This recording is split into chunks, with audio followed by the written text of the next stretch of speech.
ഏതൊക്കെ മൈലാഞ്ചി വിപണി കീഴടക്കിയാലും അരച്ചെടുത്ത നാടൻ മൈലാഞ്ചിയുടെ തട്ട് അത് താന്ന് തന്നെ കിടക്കും. അത് വല്യമ്മമാർ പേരക്കുട്ടികൾക്ക് പറഞ്ഞു കൊടുക്കുന്ന ഇത് തന്നെയാണ്. ഈ മൈലാഞ്ചിയുടെ തട്ട് ഉയർന്നു നിൽക്കുന്നത് എന്തുകൊണ്ടാണെന്നാണ് തിരൂർ കൂട്ടായ്മയിലെ നബീസുമ്മയ്ക്കും പെരുന്നാളിന് അമ്മിയിൽ അരച്ചെടുത്ത മൈലാഞ്ചിയും നമ്മോട് പറയുന്നത്. ആ മൈലാഞ്ചിയുടെ വിശേഷങ്ങളിലേക്കാണ് പോകുന്നത്. Over to studio, please play.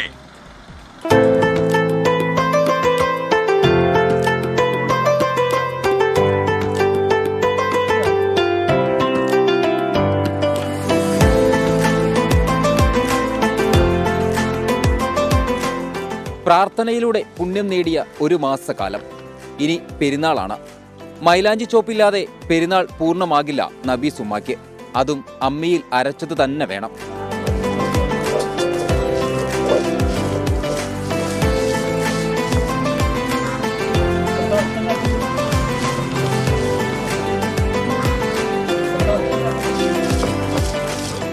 പണ്ട് കാലത്ത് അമ്മിമട്ട അരച്ചാൽ നല്ല ചോക്കും മൈലാഞ്ചി. 15 ദിവസമൊക്കെ കഴിയും അതിൻ്റെ നിറം പോകണമെങ്കിൽ. ഇന്നത്തെ മൈലാഞ്ചി എന്ന് പറഞ്ഞാൽ ട്യൂബ് മൈലാഞ്ചി ഇട്ടാൽ 4 ദിവസം കൊണ്ട് കഴിഞ്ഞ്. അരച്ച മൈലാഞ്ചി പുതിയ തലമുറയ്ക്ക് അത്ര പരിചിതമല്ല. പേരക്കുട്ടികളും ഈ നാടൻ മൈലാഞ്ചിയെ ഇഷ്ടപ്പെടുന്നു.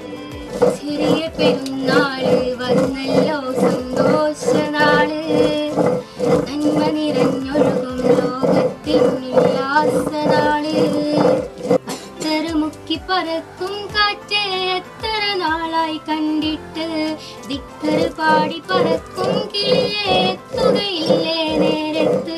ഞങ്ങൾ ഓർമ്മ വെച്ച കാലം തൊട്ട് തന്നെ ഞങ്ങൾ വല്യമ്മ ഞങ്ങൾക്ക് മൈലാഞ്ചിട്ടില്ല അരച്ചിട്ട് വല്യമ്മനെ അരച്ച് ഞങ്ങളൊക്കെ വട്ടത്തിൽ ഇരുത്തിയിട്ട് വല്യമ്മ മൈലാഞ്ചിട്ടിരും. ഞങ്ങളെല്ലാവരും പോയി പറിച്ചു കൊടുക്കും.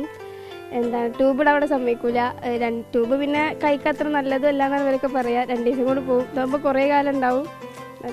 വല്യമ്മാൻ്റെ ഒരു ശീലമാണ്. പണ്ടേ മുതൽ ചെറുപ്പം മുതൽ തന്നെ അങ്ങനെ തന്നെയാണ്.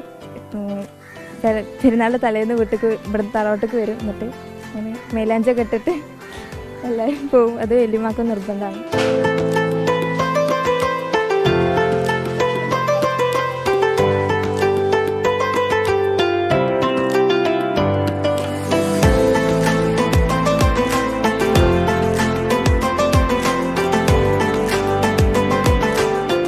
തൊട്ടപ്പുറത്തുള്ളവർക്ക് അരച്ച മൈലാഞ്ചി ഇല്ലെങ്കിൽ നബീസുമ്മാന്റെ മൈലാഞ്ചി റെഡിയാണ്.